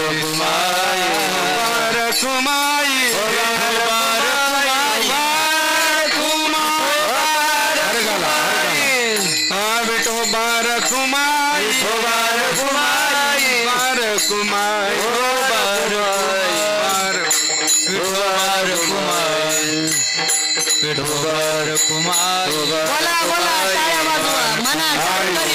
कुमाई, डोंबार कुमाई, कुमाई, डोंबार कुमाई, कुमाई, डोंबार कुमाई, कुमार कुमाई, कुमार कुमाई, अभिधोबार कुमाई, अभिधोबार कुमाई, कुमार कुमाई, कुमार कुमाई, कुमार कुमार, कुमार कुमाई, कुमार कुमाई, कुमार कुमाई, कुमार कुमाई, कुमार कुमाई, कुमार कुमाई, कुमार कुमाई, कुमार कुमाई, कुमार कुमाई, कुमार कुमाई, कुमार कुमाई, कुमार कुमाई, कुमार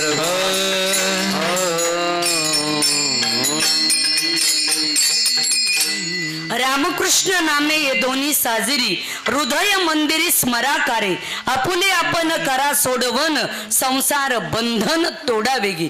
जे नामस्मरण आपल्याला घ्यायचंय रामकृष्णाचं, तेच नामस्मरण आपण ध्यानामध्ये आणा, म्हणजे जीवनाचा उद्धार झाला. देवदाने रामकृष्ण माला, राम देवधाने रामकृष्ण माला, देवधानी रामकृष्ण माला, देवधानी रामकृष्ण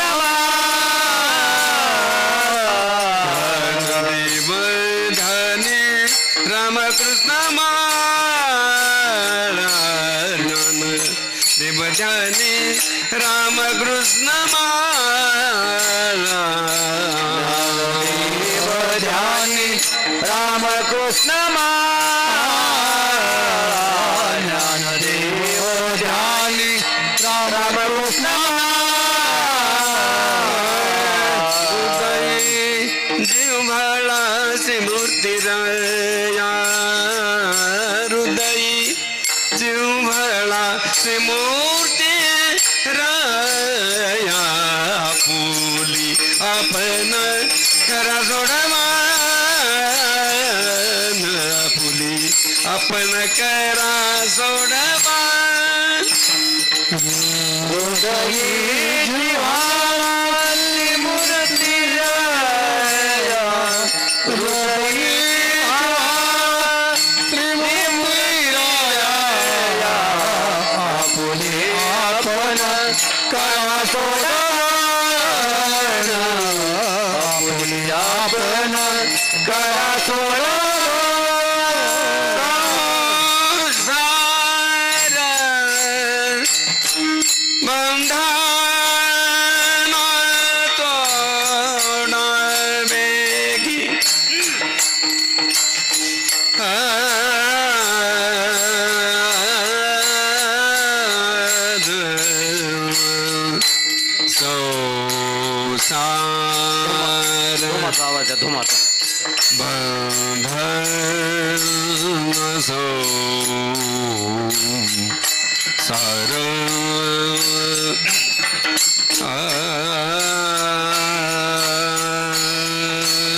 काय वाच ह्या का लावायचा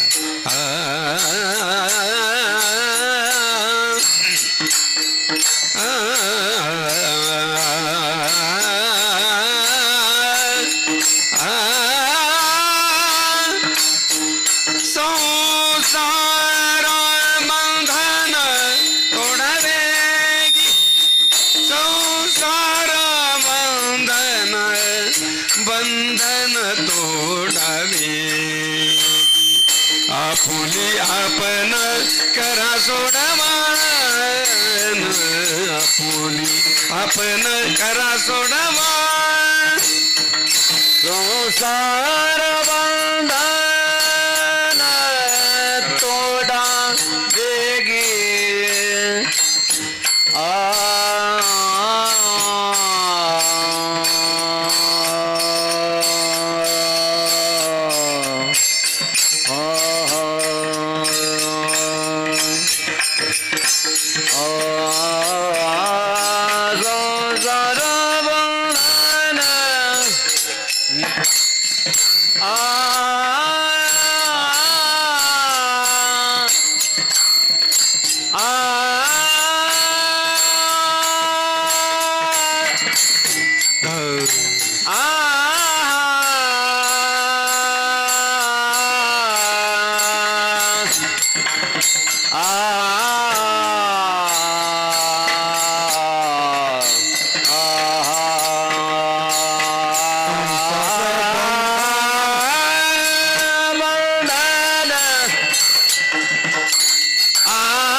कृष्ण माळा हृदयी जिव्हाळा श्रीमूर्ती रया. हे बघा, ज्ञानदेवा मौन जपमाळा अंतरी धरोनी श्री हरी जपे सदा. समाधी संजीवन मध्ये ज्ञानेश्वर महाराज आजही रामकृष्ण हरी या नामाचा जप करतात. म्हणून ज्ञानदेवा ध्यानी रामकृष्ण माळा हृदयी जिव्हाळा श्रीमूर्ती रया. बस हृदयामध्ये भगवंताच्या नामाचा मूर्तीचा जिव्हाळा ठेवा, म्हणजे आपुली आपण करा सोडवन संसार बंधन तोडावेगी. माझी झालेली सेवा भगवान बाबांच्या संत मीराबाई आईसाहेबांच्या चरणी भगवान भोलेनाथ निळकंठेश्वराच्या चरणी समर्पित करायचंय. आणि जाता जाता एकच सांगायचंय, आपले विठ्ठल महाराज शास्त्रीजी यांना सर्वांनी सहकार्य केलं बरं का. माता माऊल्यांनो, तन मन धनाने इथं बसलेली पुरुष मंडळी सगळ्यांनी सहकार्य करा. हा धर्ममंडप आहे आणि आलेल्या धर्ममंडपामध्ये चाललेला हा नामयज्ञ आहे. याच्यामध्ये 2 रुपये देणं म्हणजे महाराजाला काही देणं नाही, ते बँक बॅलन्स आहे आपलं. कशाचं? पुण्याईचं. या धर्मासाठी 2 रुपये देणं म्हणजे आपल्या वयामध्ये पुण्याईचं बॅलन्स करून ठेवणं. म्हणून प्रत्येकाने तुका म्हणे सत्य कर्मा व्हावे साह्य घातलिया भय नरका जाणे. महाराजांचं काही लग्न वगैरे नाही, ब्रह्मचारी स्वतः. आपल्या सगळ्यासाठी त्यांनी एक निलकंठेश्वराचं एक धर्मपीठ हा एक गड त्यांनी या ठिकाणी स्थापन केलंय. सगळेजण या आणि या झाडाला लहानाचं मोठं करा, पाणी घालण्याचं काम करा, नाही तर मधी शेंडे खोडू नका. कळालं का? नाही तर शेंडे खोडणारे बी बरेच असते, तर तसं शेंडे नका खोडू बरं का, शेंडे नका खोडू. हा, सहकार्य करा. आणि नाहीच करता आलं ना, तुका म्हणे सत्य कर्मा व्हावे साह्य घातलिया भय नरका जाणे. चाललेल्या धार्मिक कार्याला सहकार्य करा.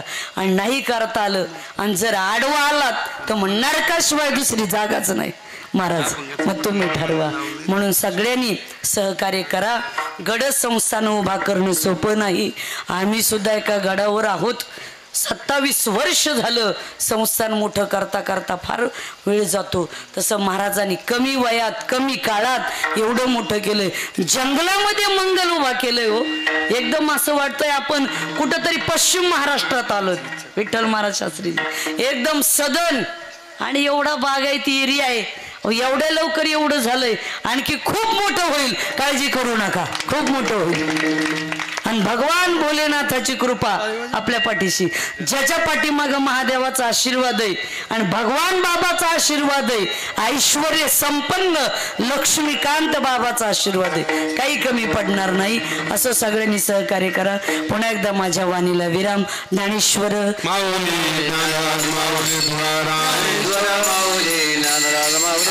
विठ्ठल जय जय विठ्ठल जय विठ्ठल जय जय बोलिले पुरे देवा गुणे उत्तरे करा क्षमा अपराध महाराज तुम्ही नाही विचारला अधिकार मी आपुला क्षमा अपराध महाराज कामने ज्ञानेश्वरा काबाया बहिणी क्षमा अपराध महाराज तुम्ही सिद्ध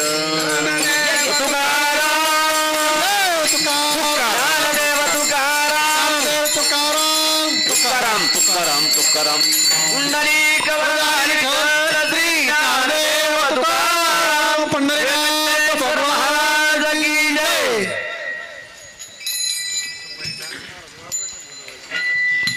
मंगलम भगवान विष्णू मंगलम गरुडध्वज मंगलम पुंडरीकाक्षो मंगलायतनु हरिही. गेल्या 5 वर्षापूर्वी 2019ला 2018ला आपण या ठिकाणी भगवान श्री निळकंठेश्वराच्या नावाने श्री क्षेत्र निळकंठेश्वर संस्थानची संस्थापना केली. आणि आज यावर्षी या संस्थानला 5 वर्ष पूर्ण होत आहेत. तेव्हा हळूहळू ढाळे ढाळे केतुलेनी एके वेळे तय मार्गाचे बळे निश्चित ठाके. आईसाहेबांनी एवढं फास्ट नाही जाता येणार पण हळूहळू का होत नाही, पण तो प्रवास करण्याचा प्रयत्न करत असताना आपण 5व्या वर्षामध्ये पदार्पण करत असताना हे संस्थान इथपर्यंत आलेलं आहे. आपण उघड्या डोळ्याने ते पाहतच आहात. यावर्षी भगवान श्री निळकंठेश्वराची आपण प्राणप्रतिष्ठा या ठिकाणी करत आहोत. आणि त्यानिमित्ताने अत्यंत अल्पभक्तीने संतुष्ट होऊन भक्तांच्या मनोकामना पूर्ण करणाऱ्या भगवान शिवजींच्या अर्थात संकल्पपूर्ती भगवान श्री निळकंठेश्वराच्या प्राणप्रतिष्ठा महोत्सवाच्या निमित्ताने हा त्रिदिनी कीर्तन महोत्सव आणि दिव्य शिवलीला अमृत पारायणाचा सोहळा आपण या ठिकाणी आयोजित केलेला आहे. त्यामध्ये आजच्या पहिल्या दिवसाचा अर्थात मंगलाचं कीर्तन आणि त्याच्यापेक्षाही जास्त माझ्यासाठी आशीर्वादाचं कीर्तन म्हणून आईसाहेबांनी या ठिकाणी गोड अशा प्रकारचं कीर्तन केलेलं आहे. सर्वांनी आईसाहेबांचं टाळ्या वाजवून एकदा जोरदार स्वागत करायचं.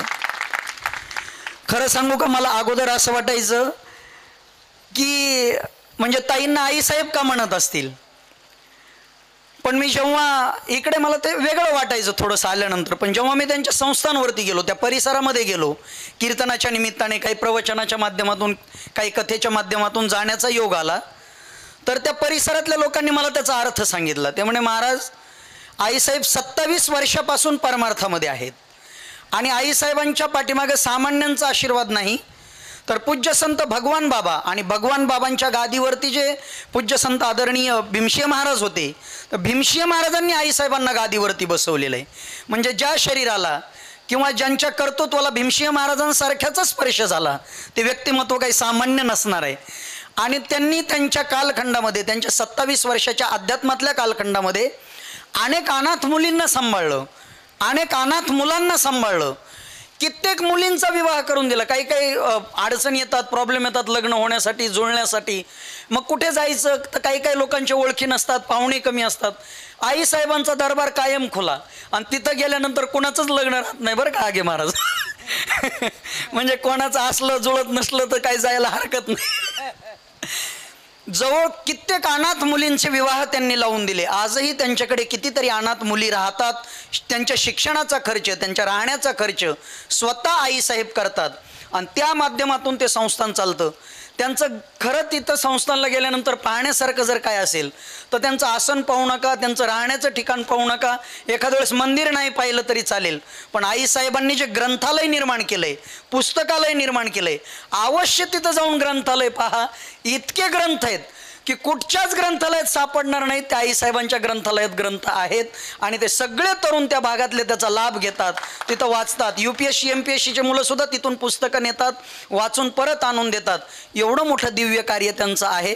खरं म्हणजे माझी खूप दिवसांपासून इच्छा होती, गेल्या 4 वर्षांपासून, की आईसाहेबांचे आशीर्वाद आपल्यालाही मिळावेत, एकदा त्यांचा चरणस्पर्श संस्थानला व्हावा. तरी इकडे चिखलबेडला जेव्हा कीर्तन होतं तेव्हा आईसाहेब एकदा चालतं, तर मी म्हटलं कीर्तनामध्ये, आईसाहेब यायला जमेल का 5 मिनटं? म्हणजे यायला जमेल का असं विचारायचं नाही, यावं लागेल असं म्हणायचं. अर्धा तास आल्या बरं का, पडकं होतं आपलं त्यावेळेला, काही नव्हतं इथं, नुसती कुटिया होती, झोपडी होती साधी. आईसाहेब आल्या, बसल्या, अर्धा तास 1 तास वेळ दिला.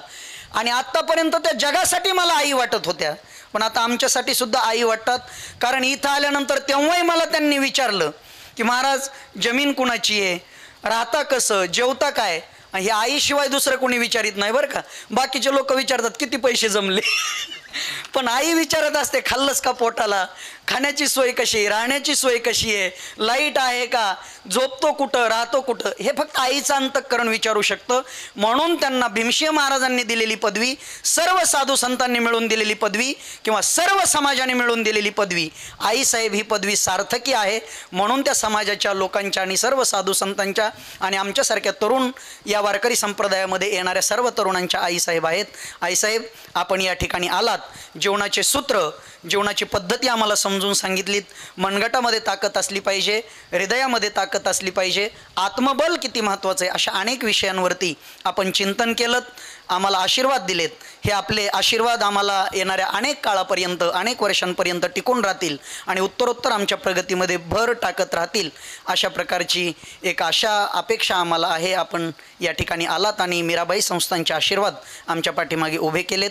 तुमच्या शरीराला भगवान बाबांचा, भीमसिंह महाराजांचा, अनेक साधू संतांचा स्पर्श झालेला आहे.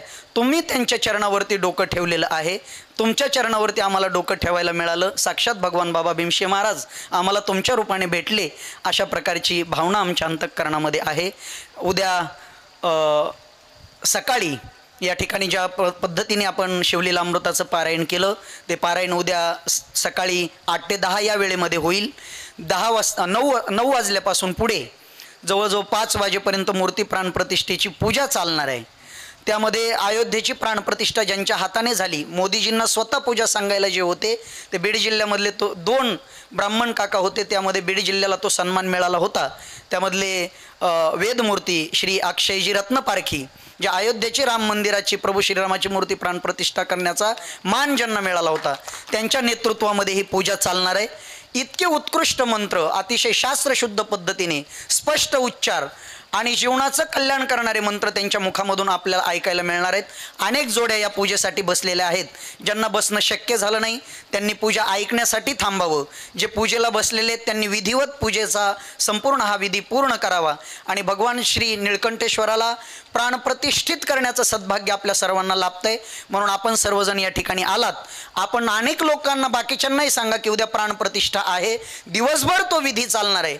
तुमच्यामुळे त्यांनाही पुण्य लागेल आणि ते आल्यानंतर त्यांचं पुण्य तुम्हाला प्राप्त होईल. म्हणून त्याही विधीचा आपण सर्वांनी लाभ घ्यावा. नंतर 5 वाजता हरिपाठ होईल. उद्या सायंकाळी जसं आईसाहेबांचं आत्ता कीर्तन झालं तसं पूज्य गुरुवर्य भगवानगडाचे तृतीय महंत डॉक्टर नामदेव महाराज शास्त्री बाबा, शास्त्रीजींनी ज्यांना गादीवरती बसवलं शिरूरला, जसं आईसाहेबांना गादीवरती बसवण्यामध्ये पांडुरंग महाराजांचा हात आहे, तसं शिरूरच्या गादीवरती जे आता अधिष्ठित आहेत श्री हरिभक्तीपारायण वेदांताचार्य विवेकानंद महाराज शास्त्रीजी, त्या शास्त्रीजींना बसवण्यामध्ये सुद्धा पांडुरंग महाराजांचा हात आहे. फक्त आमच्याच वेळेला हात कुठं जातोय काही कळत नाही. अर्थात त्यांचा वरदहस्त सर्वांवरती असतो. माझ्यावरती तो विशेष आहे, कारण त्यांनी जे कानात मला सांगून ठेवलेलं आहे, तुझं कल्याण कुठं झालेलं आहे हे तुला जरी कळत नसलं तरी ते म्हणत असतात मला कळलेलं आहे, त्याच्यामुळे तू काही काळजी करत जाऊ नको, असा आशीर्वाद त्यांचा माझ्या पाठीमागे आहे. म्हणून उद्या सायंकाळी 8 ते 10 या वेळेमध्ये श्री हरिभक्तीपारायण वेदांताचार्य विवेकानंदजी महाराज शास्त्री बाबांचं या ठिकाणी गोड कीर्तन होईल. आणि परवा दिवशी श्री हरिभक्तीपारायण भागवताचार्य केशवजी महाराज उखळीकर यांच्या काल्याच्या कीर्तनाने या महोत्सवाची सांगता होणार आहे. आपण सर्वजणांनी या सर्व कार्यक्रमाचा लाभ घ्यावा. आज सर्व भजनी मंडळी, टाळकरी, महाराज मंडळी सर्वजण या ठिकाणी उपस्थित राहिले. सर्वांचे मनपूर्वक आभार. उद्या देखील आपण सर्वांनी यावं, परवा देखील यावं. श्री हरिभक्तीपारायण आमचे रंगनाथजी महाराज, देवकते महाराज सुद्धा या ठिकाणी पखवाज वाजवायला आले. आमचे ऋषी महाराज आहेत, सर्वच महाराज मंडळी आहेत. आईसाहेबांबरोबर आलेले श्री हरिभक्तीपारायण विठ्ठल महाराज आहेत. पांडुरंग महाराज सुद्धा वेळेत वेळ काढून एवढं वय झालेलं असताना सुद्धा आम्हाला आशीर्वाद देण्यासाठी आले. सर्वांचे धन्यवाद. आपण या सगळ्या उद्याच्या कार्यक्रमाचा सुद्धा लाभ घ्यावा अशा प्रकारची विनंती सर्वांना करतो आणि आजचे कार्यक्रम संपले असं संस्थांचा सेवक या नात्याने जाहीर करतो आणि थांबतो. पुंडलिक वरदारी विठ्ठल श्री ज्ञानदेव तुकाराम पंढरीनाथ भगवान की जय. श्री हरिभक्तीपारायण माधव महाराज आगे बाबा महाराजांनी सुद्धा या ठिकाणी उपस्थिती लावलेली आहे.